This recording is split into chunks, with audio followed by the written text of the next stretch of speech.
The Lord be with you. A reading from the Holy Gospel according to Matthew. The 11 disciples set out for Galilee to the mountain where Jesus had arranged to meet him. When they saw him, they fell down before him, though some hesitated. Jesus came up and spoke to them. He said, "All authority in heaven and on earth has been given to me. Go therefore, make disciples of all the nations. Baptize them in the name of the Father and of the Son and of the Holy Spirit, and teach them to observe all the commands I gave you. And know that I am with you always, yes, to the end of time." The Gospel of the Lord.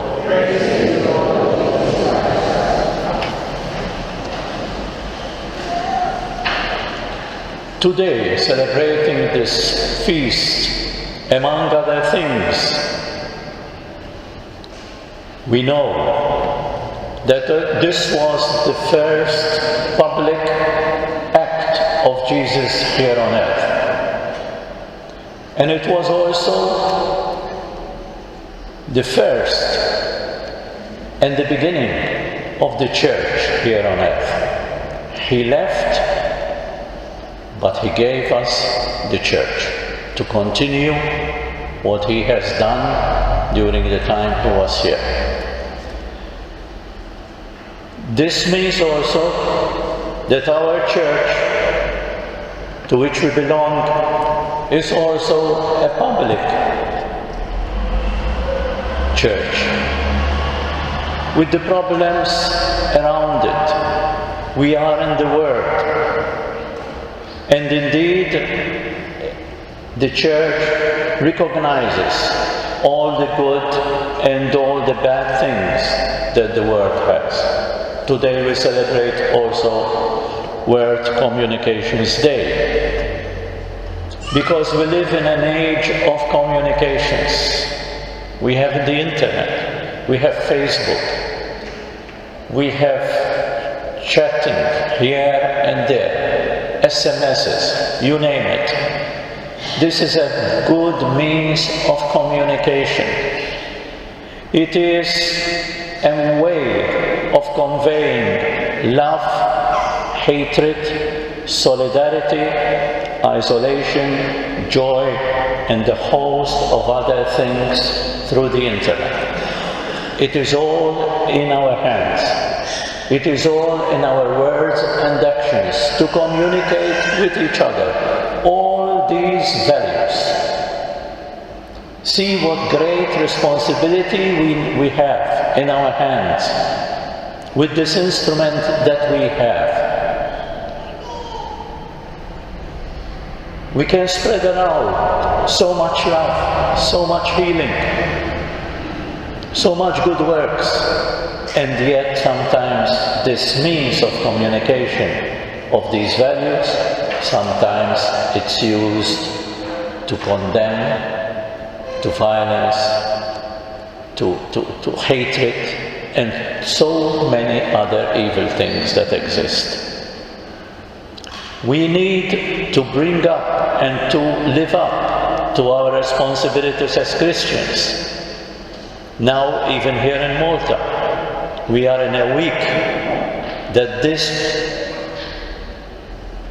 communication system will so much be used to convey to each other so many of these values.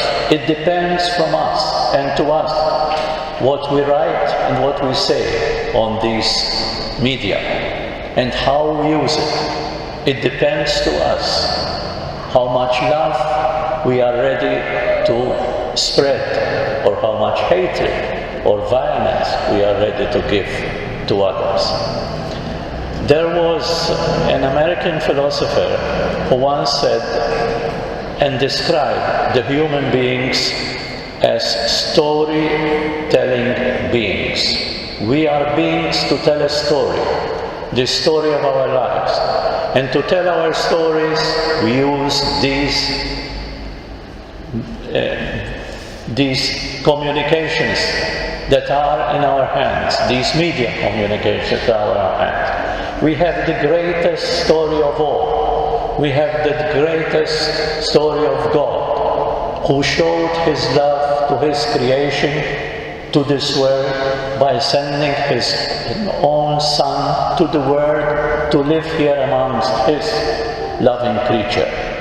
And when Jesus here was on earth, He showed us how we can communicate with each other, how we can love each other, how we can forgive, and He gave us His example by His own life. This is the greatest story that we have. And the risen Christ then is the greatest story that we hear, that we heard today. The risen Christ who has gone to heaven and left us with one great promise: I will be with you until the end of time. We might be at the receiving end of so many connections that we have in the communication system of the world that we live in. We might be at the receiving end of hatred, of violence, of bullying. Yes, we might be the target of someone who is ready to spill that on us. But it is our example, how we retaliate, how we answer back. Are we ready to forgive? Are we ready to love? Are we ready to ignore sometimes? It's needed sometimes to ignore even certain messages that we might receive. This is our responsibility today. This is the message, powerful message that we receive, even so important during this week, very important week for Malta. It is also good as Christians, as people responsible of our faith and the values that we embrace, to live these values practically, not only when we are in church, but when we go out and when we have these instruments in our house to use.